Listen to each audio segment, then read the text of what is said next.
Você acha mesmo que pode usar Deus como uma ferramenta para realizar seus desejos, que pode manipular os céus com frases bonitas e fórmulas de sucesso, como se ele fosse apenas mais um degrau na sua escada de ambição? Então ouça bem, Deus destrói o orgulho de quem tenta usá-lo. E quando ele destrói, não sobra nada além da verdade nua e crua diante dos seus olhos. Você pode até citar Napoleon Hill, repetir princípios, decorar discursos, mas se o coração estiver cheio de soberba, ele mesmo derrubará cada plano que você ousou traçar sem se ajoelhar primeiro. Há um silêncio pesado na alma de quem desafia o Altíssimo com as próprias mãos. Um vazio que nenhuma conquista consegue preencher, um eco que nenhuma frase motivacional consegue calar. Porque o orgulho é astuto. Ele se esconde nos discursos mais bonitos, se disfarça de determinação, se pinta com as cores da autossuficiência. Mas Deus não se impressiona. Ele não se curva diante do seu esforço. Ele não divide sua glória com ninguém. E é por isso que ele quebra. Quebra o homem que acredita poder usar as leis espirituais como truques para inflar o ego. Quebra para ensinar que antes de tudo, é preciso se render. Você já se sentiu esmagado por dentro? Já experimentou o gosto amargo do fracasso, mesmo quando seguiu todos os princípios à risca? Talvez seja porque você esqueceu o mais importante: não é você que usa os princípios para moldar Deus à sua imagem. É Deus que usa os princípios para moldar você à imagem dele.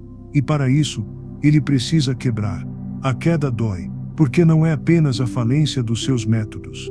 É a exposição do seu coração orgulhoso. É a constatação de que você tentou manipular o que só pode ser recebido com humildade.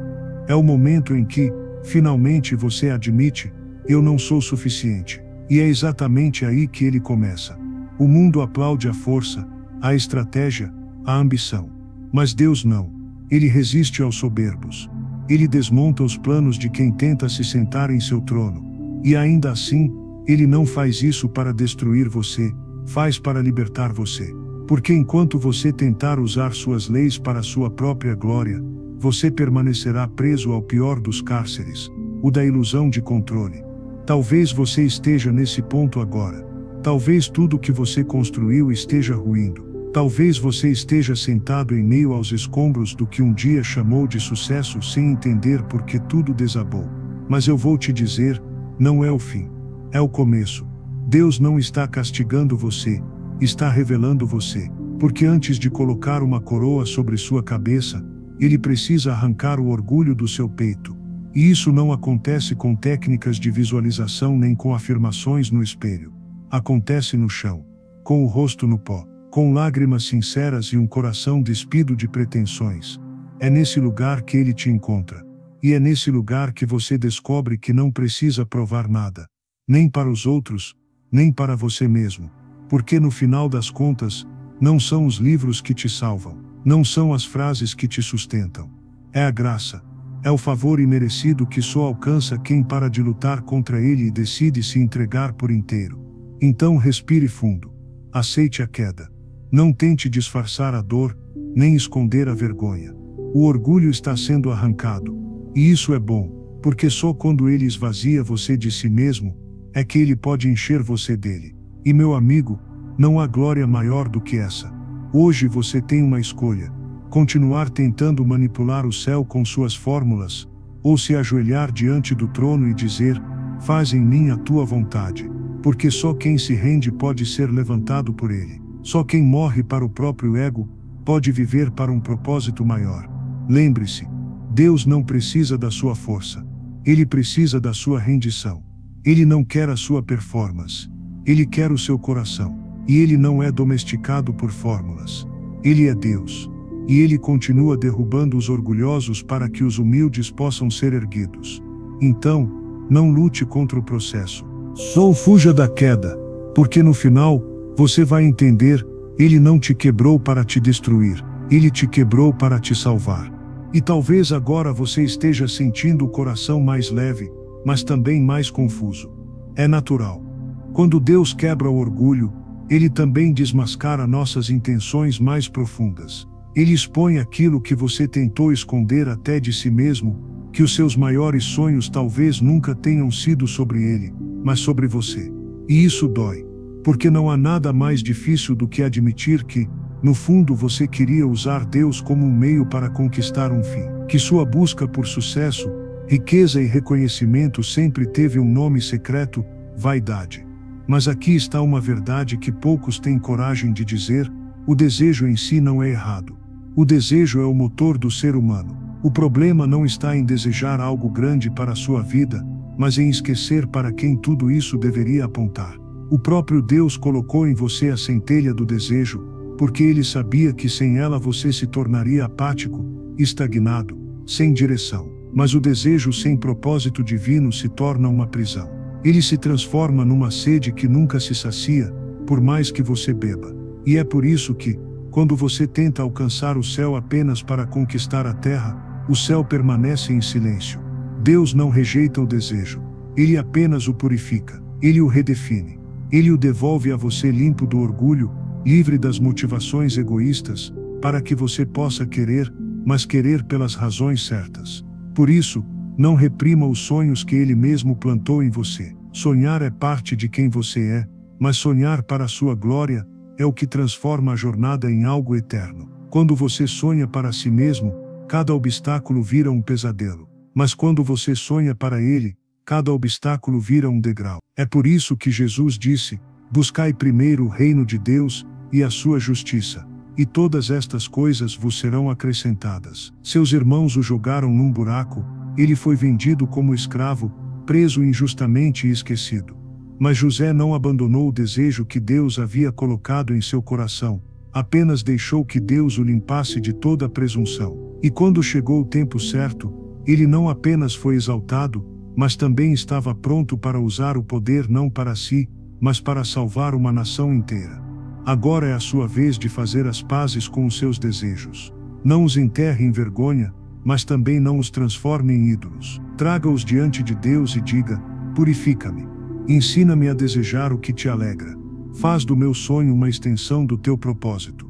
Porque quando o desejo do homem se alinha com o coração de Deus, nada pode detê-lo. E talvez seja isso que você precisava ouvir hoje: que Deus não quer matar os seus sonhos, Ele quer salvá-los de você mesmo.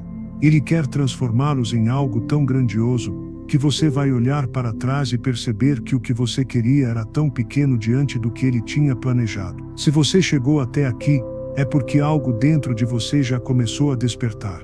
Uma chama que não se apaga mesmo no meio das lágrimas, uma certeza que sussurra em silêncio: ainda há mais. Não ignore essa voz, não despreze o que você está sentindo agora. Então, eu quero te convidar a dar um passo além. Não apenas ouça essas palavras, viva essa transformação. Continue essa jornada com a gente.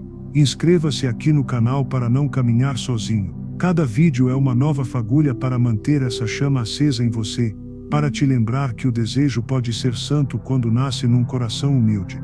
E nunca se esqueça, o desejo puro, nascido na presença de Deus, tem o poder de te levar além de qualquer sucesso que você poderia imaginar. É Ele quem coloca os sonhos em você, e é Ele mesmo quem os cumpre no tempo certo. Tudo o que você precisa fazer é alinhar o seu coração ao dele e permanecer. E à medida que você começa a compreender que o desejo em si não é o inimigo, uma outra verdade se revela diante de você: o que realmente te impede de viver o que Deus sonhou para a sua vida não são apenas as intenções erradas, mas a ausência de fé para sustentar o caminho. Você percebe então que não basta desejar. É preciso acreditar com uma força tão íntima que nenhum vento contrário seja capaz de derrubar. Só que fé não nasce pronta. Fé é um músculo. E músculos só crescem quando são submetidos à tensão, ao peso, à resistência. Talvez seja por isso que você se sente fraco tantas vezes. Porque a sua fé ainda é pequena, frágil, desnutrida por anos de imediatismo e vaidade. Você acostumou seu coração a acreditar apenas no que já podia ver. Acostumou sua mente a confiar apenas no que fazia sentido. Mas o reino de Deus não é construído por lógicas humanas, nem por certezas tangíveis. Ele se ergue sobre a convicção de coisas que os olhos não veem. E é aí que Deus começa a treinar você. Ele permite o silêncio para que você aprenda a ouvir a sua voz sem distrações. Ele permite os atrasos para que você aprenda a confiar no tempo dele, e não no seu. Ele permite o peso para que você desenvolva resistência. Porque fé não se prova no monte, mas no vale. Não se prova no aplauso, mas no anonimato. Não se prova nos dias claros, mas nas madrugadas em que você se sente sozinho. Olhe para as Escrituras, e veja cada homem e mulher que realizou grandes coisas para Deus precisou primeiro ser forjado em fé. Abraão ouviu a promessa, quando ainda não tinha filho algum, e mesmo quando seu corpo já não tinha vigor, ele creu. Moisés enfrentou um faraó sem armas, apenas com um cajado, e a certeza de que Deus não falha. Gideão, com um exército reduzido a poucos homens, avançou contra milhares apenas porque acreditou na palavra que lhe foi dada. E talvez seja por isso que você está passando pelo que está passando agora. Não porque Deus desistiu de você, mas porque Ele está treinando você. A fé que Ele quer depositar em você, não é a fé superficial que só acredita quando tudo vai bem. É a fé que continua firme mesmo quando as paredes caem. É a fé que anda sobre águas, mesmo com o vento forte. É a fé que escolhe obedecer, mesmo quando o caminho parece levar direto para o deserto. E se você sente dor, é porque a musculatura espiritual está sendo rasgada para poder crescer. Se você sente peso, é porque o coração precisa aprender a suportar a responsabilidade que está por vir. Se você se sente sozinho, é porque Ele quer que você aprenda a depender dele antes de depender de qualquer outra coisa. A fé não é confortável. Ela exige que você abandone a falsa sensação de controle e caminhe sobre a incerteza confiando no caráter de quem prometeu. A fé não se fortalece na teoria, mas na prática. Nos dias em que tudo te convida a desistir, mas você escolhe permanecer. Nos dias em que tudo parece perdido, mas você decide crer. E então você entende: o silêncio de Deus não é ausência, é treino. O peso não é castigo, é preparação. A espera não é rejeição, é lapidação. Porque a fé verdadeira não é um dom apenas para os fortes. É uma construção diária dos fracos que se ajoelham e dizem: mesmo que eu não veja, eu creio. Mesmo que eu não entenda, eu confio. Mesmo que eu não tenha forças, eu continuo. É essa fé que move montanhas. É essa fé que sustenta sonhos.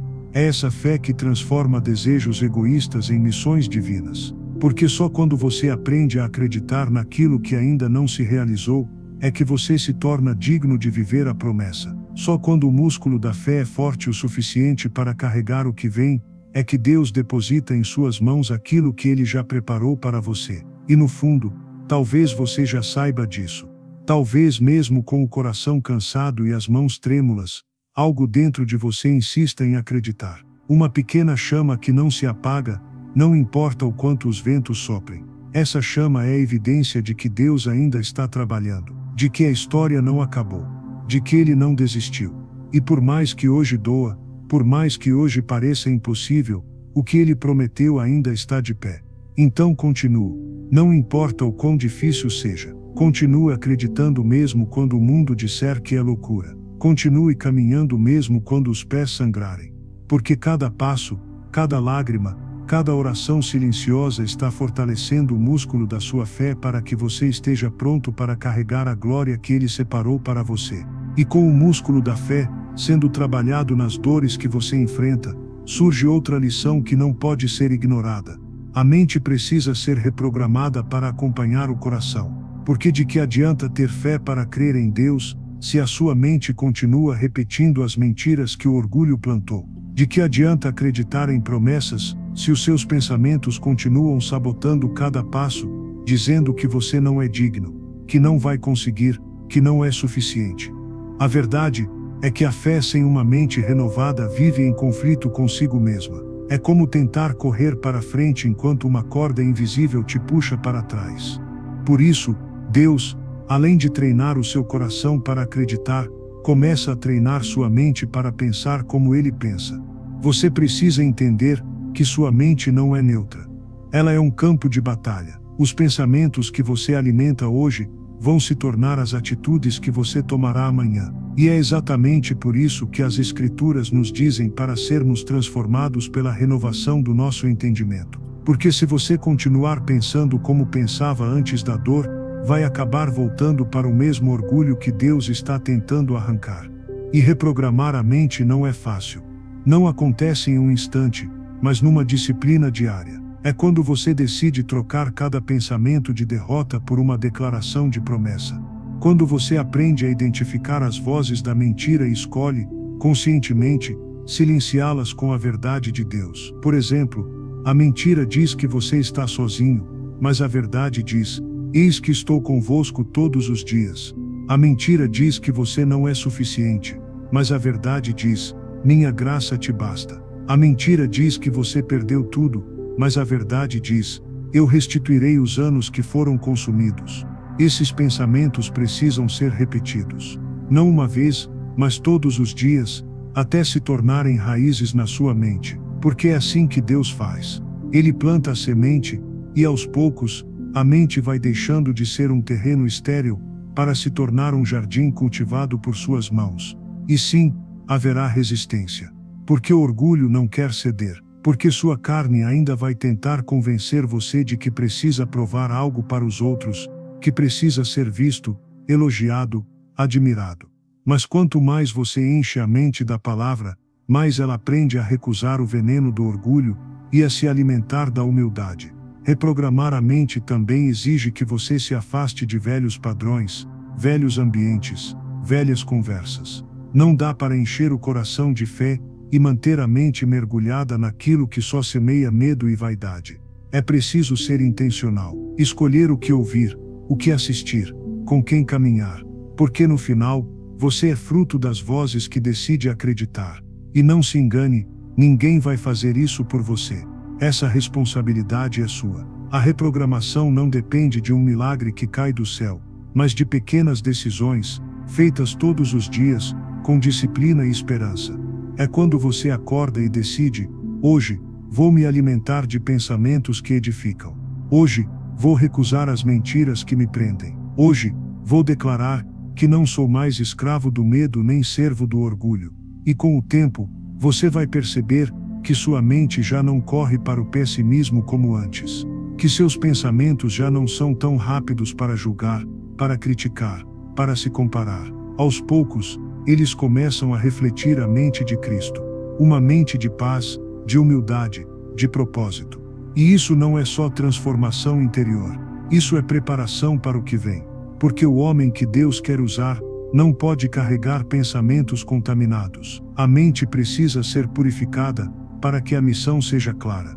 O ego precisa ser silenciado para que a voz de Deus seja ouvida. E mesmo que ninguém veja, mesmo que ninguém entenda, você vai saber que algo mudou quando a tempestade vier e sua mente permanecer firme. Não porque você é forte, mas porque você treinou para isso.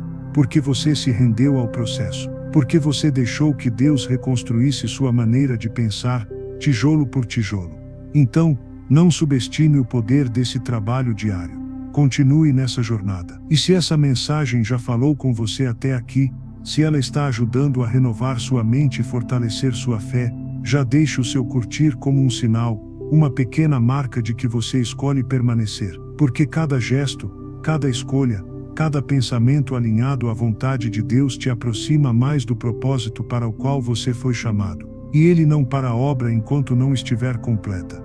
E quando a mente começa a se alinhar com a verdade, um novo entendimento nasce dentro de você. Não é o quanto você sabe que te leva até lá, mas o que você faz com aquilo que já sabe. Porque o orgulho sempre vai tentar te convencer de que o segredo está em acumular mais informações, mais técnicas, mais estratégias, como se isso fosse suficiente para mudar sua história. Mas a transformação não acontece no acúmulo de conhecimento, e sim na obediência prática àquilo que Deus já te ensinou. Há muitos que estudam profundamente, que memorizam capítulos inteiros de livros, que citam versículos com precisão, que discutem doutrinas com eloquência, mas continuam paralisados. Sabem o que fazer, mas nunca fazem. Sabem onde devem estar, mas continuam sentados, esperando que algo mude sozinho. Porque o orgulho se disfarça de perfeccionismo. Ele diz: você ainda não está pronto, você ainda não sabe o suficiente. E essa desculpa te prende, te impede de obedecer ao que já foi revelado. Jesus disse que aquele que ouve as suas palavras, e não as pratica, é como um homem insensato que constrói sua casa sobre a areia. Não importa quantas teorias você saiba sobre como construir, se você não começar a colocar em prática o que já foi ensinado, sua vida vai desmoronar na primeira tempestade. É por isso que Deus, muitas vezes, não nos dá mais revelação até que apliquemos a última instrução que Ele nos deu. Ele não desperdiça seus segredos com quem não é capaz de honrar os pequenos começos. Porque a sabedoria verdadeira não é demonstrada pela quantidade de frases que você consegue repetir, mas pela humildade em obedecer ao que já foi revelado. Olhe para Davi, por exemplo. Ele foi ungido rei enquanto ainda era um pastor de ovelhas. Mas mesmo depois de receber a promessa, ele continuou cuidando do rebanho com a mesma diligência de antes. Ele não saiu correndo para sentar no trono. Ele entendeu que a obediência no pouco era a chave para receber o muito. Enquanto muitos se perdiam no orgulho do já sei o suficiente, Davi escolheu ser fiel no que já estava em suas mãos. E talvez esse seja o seu desafio hoje.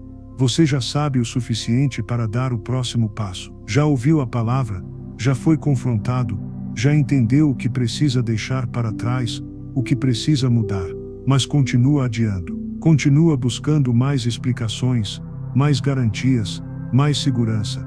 Como se o céu precisasse te provar algo antes de você começar. Mas Deus já te mostrou, Ele já falou, Ele já colocou no seu coração. Agora é com você. Porque conhecimento sem ação não transforma ninguém. Pelo contrário, ele endurece o coração. Ele alimenta o orgulho. Ele cria um falso senso de espiritualidade que não resiste à prova do tempo. É a obediência prática, humilde e diária, que te prepara para carregar o peso do chamado. Então talvez seja hora de parar de perguntar e começar a praticar. De parar de esperar as condições ideais e começar a andar pela fé.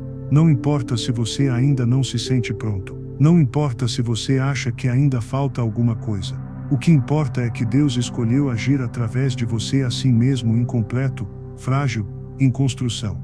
Porque a força não está em você, mas nele. E Ele já te deu o suficiente para que você obedeça hoje. Amanhã, Ele revelará o próximo passo.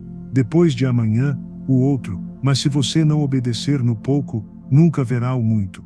E no fim das contas, isso é graça. É graça poder caminhar, mesmo sem entender tudo. É graça poder confiar, mesmo sem ver o quadro completo. Porque isso te mantém humilde.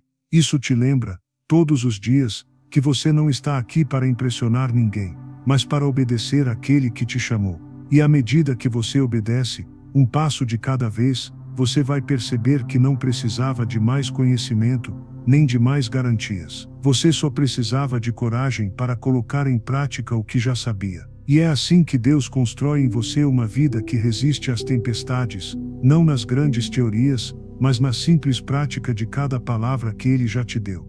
E à medida que você começa a obedecer, mesmo nos detalhes mais simples, algo novo começa a florescer em silêncio dentro de você, uma visão interna clara, quase palpável, do que Deus está desenhando para a sua vida. É como se cada ato de obediência limpasse a lente embaçada da alma, e aos poucos você começa a enxergar o que antes parecia impossível de imaginar. Essa visão não vem de fora. Não é produto de aplausos ou da expectativa alheia. Ela não se revela no barulho das conquistas terrenas, nem nos holofotes do reconhecimento humano. Ela nasce no coração, naquele lugar secreto onde só você e Deus se encontram. Porque toda obra verdadeira começa primeiro dentro de você, antes de se manifestar fora de você. Sua mente pode até ter acreditado durante muito tempo que precisava de confirmações externas para acreditar que tinha valor. Você pode ter achado que precisava de um título, de uma posição, de um palco, para enfim se sentir digno. Mas agora você começa a perceber que essas coisas sempre foram apenas reflexos distorcidos do orgulho ferido. A verdadeira visão não vem da validação dos outros, mas da revelação de Deus. E é exatamente isso que Ele faz quando decide usar alguém, planta uma visão interna tão viva, que nenhum fracasso externo é capaz de matá-la. E essa visão não é apenas uma imagem bonita do que você pode se tornar, mas também a consciência profunda de quem você já é nele. É como se Ele dissesse: veja, filho, veja como eu te vejo, veja o que já coloquei dentro de você, veja além do que seus olhos naturais podem enxergar. José, ainda jovem, teve sonhos grandiosos. Viu feixes se curvando diante do seu, viu estrelas se inclinando. E mesmo quando foi jogado na cova, vendido como escravo, injustiçado na prisão, aquela visão continuou viva dentro dele. Porque ninguém poderia arrancar o que Deus havia colocado em seu coração. Da mesma forma, Moisés precisou perder tudo para poder ouvir a voz de Deus e finalmente ver o que deveria fazer. Ele não viu enquanto era príncipe no Egito, mas enquanto era um pastor esquecido no deserto. Foi ali que a visão interna nasceu, diante de uma sarça ardente. Ele entendeu, enfim, que sua missão não dependia do que ele possuía, mas do que Deus havia plantado em seu interior. Essa é a lógica do reino. O mundo diz que você só é alguém quando todos podem ver. Deus diz que você só é alguém quando você mesmo pode enxergar o que Ele colocou aí dentro, mesmo que ninguém mais veja ainda. E quando você começa a ver, tudo muda. Você não se deixa mais seduzir pelos atalhos. Você não se deixa mais enganar por elogios fáceis. Você não perde mais tempo tentando provar nada para ninguém, porque a visão interna já é suficiente para te manter firme. É como se você finalmente entendesse que sua mente é um estúdio que projeta, antes mesmo de acontecer, tudo aquilo que você já é chamado para viver. O que você projeta, você vive. Não há como escapar disso. É por isso que Deus insiste tanto em purificar sua mente, curar seu coração e fortalecer sua fé antes de te enviar, porque Ele sabe que, se sua visão estiver distorcida, toda a sua jornada será também. Agora, você começa a perceber que a visão que Ele planta não é sobre você, mas sobre Ele em você. Não é sobre sua glória, mas sobre a glória dele através da sua história. E por isso, essa visão não se corrompe diante das críticas, não se apaga diante dos ventos contrários, não morre mesmo quando parece que tudo ao redor já morreu. É essa visão que sustenta os pés quando o chão parece ceder. É ela que faz você continuar plantando mesmo quando ninguém acredita. É ela que faz você sorrir em silêncio, sabendo que está vivendo algo muito maior do que as circunstâncias imediatas. Então, não despreze essa semente que Ele colocou no seu coração. Não duvide dessa imagem que começa a ganhar forma na sua alma. Não permita que o barulho de fora silencie a certeza de dentro. Porque essa visão não nasceu da sua imaginação, ela foi colocada por Deus para te lembrar de quem você é e de onde Ele quer te levar. E quando chegar a hora certa, aquilo que você vê hoje só por dentro vai finalmente se manifestar por fora. Porque tudo o que é eterno começa primeiro no invisível antes de se tornar visível. E ninguém, absolutamente ninguém, poderá impedir o que Deus já decidiu cumprir através de você. E é quando a visão interna se firma no coração que você começa a perceber algo que antes parecia pequeno, mas que agora se revela essencial. Nenhum propósito floresce sem um plano. Porque é fácil se empolgar com a visão, sentir-se inspirado pelas promessas, até mesmo encher os olhos de lágrimas diante do que Deus te mostrou. Mas se você não organizar os próximos passos, se não traduzir o invisível em escolhas concretas, você ficará eternamente preso ao mundo das intenções. E isso por si só, já explica por que tantos desistem no meio do caminho. Não é porque não têm fé. Não é porque não têm visão. É porque não têm um plano. Vivem como quem espera que as peças se encaixem sozinhas, como se a obediência não fosse também prática e cotidiana. Mas a verdade é clara. Não ter um plano é o mesmo que planejar fracassar. E é por isso que Deus é um Deus de ordem. Desde o princípio, Ele desenhou os céus e a terra em etapas, separou luz das trevas, água da terra seca, organizou cada detalhe da criação antes de descansar. Ele nos mostra que o caos não é ambiente para sonhos florescerem. Ordem é, e talvez seja isso que você ainda precise admitir para si mesmo, que a desordem que te cerca não é apenas fruto das circunstâncias, mas reflexo da falta de estrutura na sua própria jornada. Que você não consegue avançar não porque Deus não quer, mas porque você ainda não se dispôs a colocar a casa em ordem, a organizar a caminhada em direção ao que Ele já te revelou. Davi, mesmo ainda no deserto, fazia planos para o templo que seria construído. José, mesmo preso, já pensava em estratégias para quando fosse libertado. Neemias, mesmo chorando pelos muros caídos, só se moveu quando já tinha uma lista do que precisava ser feito. E você, que plano tem? Ou será que ainda vive na ilusão de que basta sonhar e esperar? Porque a fé que não se traduz em planejamento é apenas fantasia. É a desculpa do coração que não quer se comprometer com o processo. E não precisa ser um plano grandioso, cheio de detalhes perfeitos. Precisa ser um plano honesto, feito diante de Deus, dizendo: eu sei o que quero construir, sei quem quero me tornar, e mesmo sem ter todas as respostas, darei um passo de cada vez. Um plano escrito no coração e depois no papel, que te lembre todos os dias que as promessas não se cumprem por magia, mas por disciplina. E sim, vai haver dias em que você vai se sentir sobrecarregado, porque um plano exige sacrifícios, exige decisões, exige abrir mão de distrações e desculpas.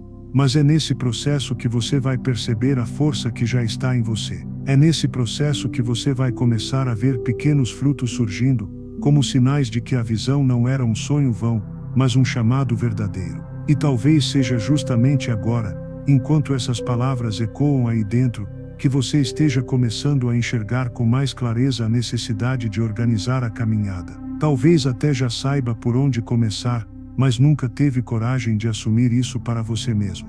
Então respire fundo, olhe para tudo o que já passou, para tudo o que já aprendeu, para tudo o que já viu nascer no seu coração. Agora pergunte a si mesmo: o que eu vou fazer com isso? Que próximos passos preciso desenhar?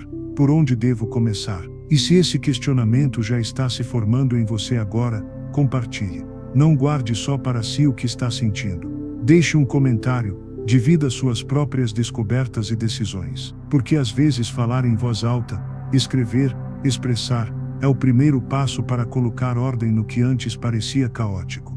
E lembre-se, o plano não substitui a fé, mas a fé sem plano é como uma semente jogada ao vento. Organize, priorize, escreva e avance, porque só quem se dispõe a planejar pode suportar a responsabilidade de carregar a visão que Deus lhe deu.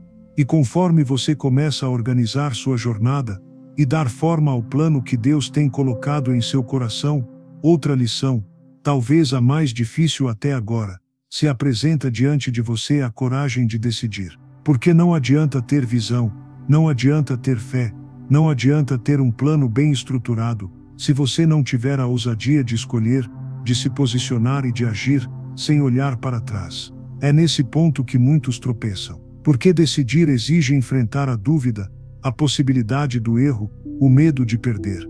O orgulho humano prefere permanecer em um estado de indecisão, iludido pela ideia de que esperar mais um pouco vai trazer uma resposta perfeita. Mas não existe momento perfeito para decidir. Nunca existirá. A decisão é a prova de que a fé que você declara é mais forte que a insegurança que você sente. E ainda assim, quantas vezes você já paralisou?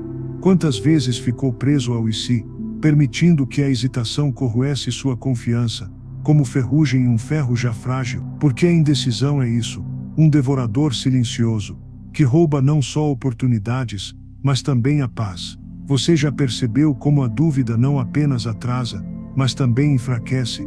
Quanto mais tempo você demora para agir, mais espaço a incerteza ganha dentro de você. Ela vai crescendo, criando raízes, transformando o que era para ser um passo ousado em uma prisão mental. O homem indeciso é como Tiago descreveu nas Escrituras, inconstante em todos os seus caminhos, como as ondas do mar, levadas pelo vento para qualquer lado. Decidir exige firmeza, e firmeza não é a ausência de medo, mas a escolha de avançar apesar dele. Moisés precisou decidir entre a comodidade do deserto e o risco de enfrentar Faraó. Josué precisou decidir liderar um povo inteiro para dentro de uma terra cheia de inimigos. Esther precisou decidir entre a própria vida e a salvação do seu povo. Nenhum deles teve garantias antes. Nenhum deles sabia exatamente como as coisas terminariam.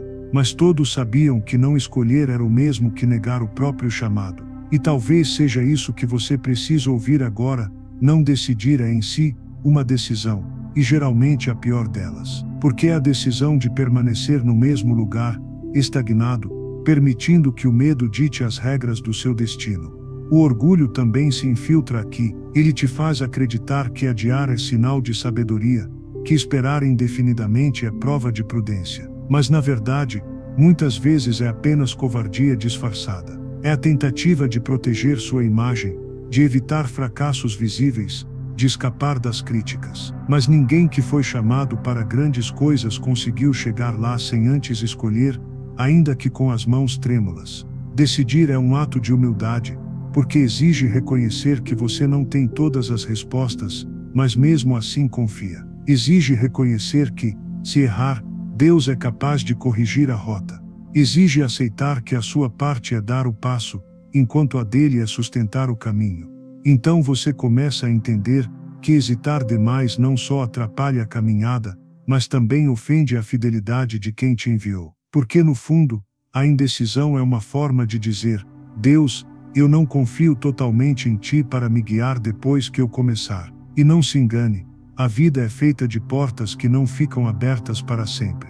Há um tempo para pensar, um tempo para planejar e um tempo para agir. E quando a hora de agir chega, não existe nada mais espiritual do que simplesmente decidir, escolher, avançar, encarar a possibilidade de falhar, mas recusar-se a ser paralisado por ela. Porque mesmo que você caia, Deus levanta. Mesmo que você erre, Ele corrige. Mas se você não sair do lugar, não haverá nada para Ele corrigir, nada para levantar, nada para conduzir. E é assim que você vai vencendo a paralisia do orgulho. Porque decidir não é um ato de arrogância, é um ato de fé. É a confissão silenciosa de que você prefere ser corrigido no caminho do que permanecer confortável na inércia. Quando você escolhe, você se alinha com a própria essência do chamado que carrega movimento. O reino não é para os que param, é para os que seguem. Não é para os que recuam, é para os que avançam. E o que separa a visão que já está dentro de você da realidade que ainda está por vir, é essa escolha firme, ainda que simples, agir hoje, não amanhã, hoje. E talvez, se você parar para olhar bem dentro de si mesmo agora, já saiba qual é a decisão que vem sendo adiada. Já saiba qual passo deveria ter dado há muito tempo. E talvez seja hora de abandonar as desculpas, enfrentar o medo e simplesmente escolher, porque o que Ele quer de você não é perfeição, é obediência. E obediência só se prova na hora da decisão. E então você decide. Você respira fundo, levanta os olhos, e ainda que a incerteza grite ao redor, você dá o passo. E por um breve momento, talvez você sinta um alívio, como quem finalmente rompeu as correntes que o prendiam. Mas logo em seguida, a realidade bate à porta com força, nada se transforma da noite para o dia. E é aí que você descobre que decidir é apenas o início. Porque depois da decisão, vem a persistência. É nesse estágio que muitos desanimam. Não porque não têm fé, não porque não têm visão, mas porque acreditaram que a simples decisão bastava para abrir todas as portas. A verdade é que o caminho se torna ainda mais estreito depois que você começa. Porque agora a batalha não é só contra o medo ou a indecisão. É contra o cansaço, contra o desânimo que se instala quando os resultados não aparecem no tempo que você imaginava. Persistir é a marca dos que realmente entenderam que o processo é tão valioso quanto a promessa. Persistir é olhar para a estrada, perceber que ela é mais longa do que parecia, mas continuar caminhando mesmo assim. Persistir é manter-se firme quando as vozes ao redor começam a perguntar por que você não desiste logo.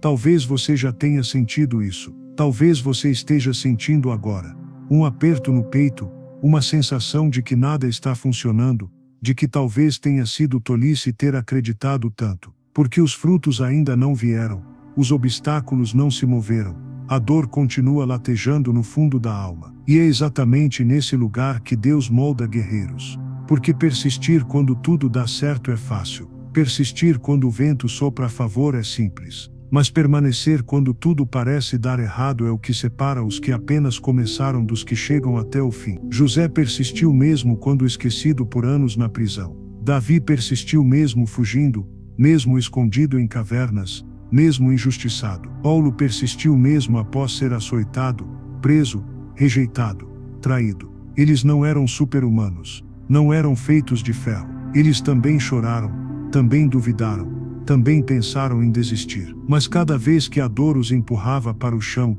eles decidiam levantar de novo. E você vai precisar fazer o mesmo. Porque a estrada da promessa não é uma linha reta, nem sempre é iluminada, nem sempre parece segura. Às vezes ela se mistura com o vale da sombra da morte, às vezes parece que a escuridão nunca vai ter fim. Mas é exatamente no escuro que a chama da fé brilha mais forte. Persistir é entender que a resistência que você encontra não é sinal de fracasso, mas sinal de que está no caminho certo. Nenhuma grande obra nasceu sem resistência. Nenhum grande homem ou mulher foi forjado sem enfrentar noites longas de silêncio e lágrimas. E quanto mais você persiste, mais você descobre que sua força não vem de você mesmo. Porque vai chegar o momento em que você não vai ter forças para continuar. E ainda assim, algo dentro de você vai te empurrar para frente. É aí que você percebe, não é só a sua mão segurando a corda.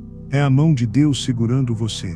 Por isso, não se surpreenda se a caminhada te ferir. As cicatrizes são prova de que você não desistiu quando tudo em você queria parar. As marcas que você carrega vão se tornar testemunho para aqueles que virão depois de você. É aqui que os corações são testados. É aqui que os orgulhosos desistem e os humildes perseveram. É aqui que a promessa começa a ganhar forma no invisível, antes de aparecer no visível. Porque cada dia que você não recua é um tijolo colocado no que ele está construindo através de você. E um dia, quando olhar para trás, você vai entender que a dor da espera e a fadiga da persistência não foram em vão. Elas estavam te treinando para segurar o peso da vitória quando ela finalmente chegasse. Então não se engane com a aparência das coisas.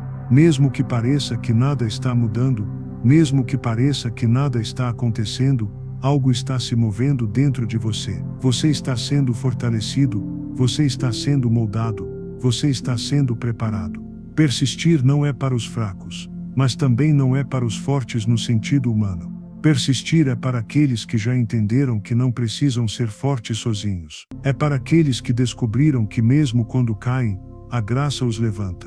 É para aqueles que confiam que cada lágrima derramada está sendo colhida e cada oração sussurrada está sendo ouvida. E mesmo que ninguém veja, mesmo que ninguém compreenda, continue. Porque quem persiste sem ver, é quem colhe o que os outros jamais terão coragem de plantar. E quando o dia da colheita chegar, você entenderá que cada passo valeu a pena.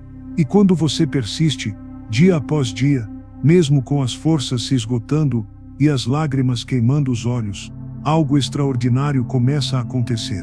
Você percebe que não está sozinho, nunca esteve, porque à medida que você avança, mesmo tropeçando, mesmo ferido, as mãos de Deus continuam firmes ao seu redor, sustentando cada passo, endireitando cada curva. E então você começa a entender o verdadeiro segredo de tudo isso: nada do que ele constrói em sua vida é só para você. Toda essa jornada, a dor, as quedas, a fé, a obediência, a visão, o plano, a decisão e a persistência, tem um propósito maior. Porque um homem ou mulher transformado por Deus não carrega apenas vitórias para si mesmo, mas se torna um farol para os que ainda estão perdidos na escuridão. E é nesse instante que você percebe, a sua história nunca foi apenas sobre você. Deus molda você não apenas para te levantar, mas para que você levante outros. Ele fortalece você não apenas para que você resista, mas para que você seja abrigo para os que chegam depois, cansados e sem direção. Ele te enche de visão para que a sua vida se torne uma prova viva de que o céu ainda toca a terra, de que o impossível ainda acontece, de que o orgulho ainda pode ser destruído para que a glória dele resplandeça. É por isso que ele permite que você caminhe por desertos, porque um dia você será a sombra para alguém em meio ao calor. É por isso que ele deixa que você encare noites frias, porque um dia você será fogo para aquecer corações que perderam a esperança. É por isso que ele te quebra e te refaz, para que outros possam ver, nas suas cicatrizes, que nada é impossível para ele. E talvez agora você esteja sentindo o peso dessa verdade ecoando dentro do peito. Você não chegou aqui por acaso. Cada segundo que você assistiu, cada palavra que ficou gravada em sua mente, cada lágrima que você segurou enquanto ouvia essa mensagem, tudo isso fazia parte do plano. Porque você precisava ser lembrado de que ainda há um chamado sobre sua vida. Que você não é só mais um. Que você não está esquecido. Você é um escolhido. Um escolhido para ser mais do que um espectador da própria vida. Um escolhido para ser resposta para outras pessoas. Um escolhido para ser ponte entre o céu e a terra. para provar que o orgulho não é mais forte que a graça, que a dor não é maior que o propósito, que a derrota não é maior que a promessa. E agora, olhando para trás, você percebe que cada tropeço, cada silêncio, cada noite longa foi, na verdade, uma preparação para que você chegasse até aqui. Até este exato momento, onde a sua vida começa a ganhar um novo sentido, onde sua história ganha um novo capítulo. E eu quero que você sinta o privilégio disso, porque você foi capaz de ouvir até o fim, de permanecer com o coração aberto, de ser honesto consigo mesmo, mesmo quando a verdade doeu. Nem todos têm coragem de olhar para dentro, nem todos têm coragem de se permitir ser transformados. Mas você teve. Por isso, antes de ir embora, eu te convido a selar este momento. Se isso falou com você, se essa mensagem te tocou de alguma forma, não deixe isso morrer no silêncio. Deixe sua marca aqui, curta este vídeo como um sinal para você mesmo de que está assumindo sua jornada. Comente o que isso gerou em você, porque sua história pode inspirar outros a não desistirem também. E inscreva-se para continuar caminhando com a gente, porque essa é só a primeira de muitas sementes que ainda vão florescer. Você não é uma falha. Você é uma obra-prima em construção. E o que ele começou, ele é fiel para terminar. Que você saia daqui, não apenas tocado, mas transformado. Que você leve consigo a certeza de que o orgulho já não comanda mais a sua vida. Agora é a graça que escreve cada linha da sua história. E quando você olhar para trás, daqui a algum tempo, vai se lembrar deste dia, deste vídeo, deste instante, e vai dizer, foi ali que tudo começou de verdade.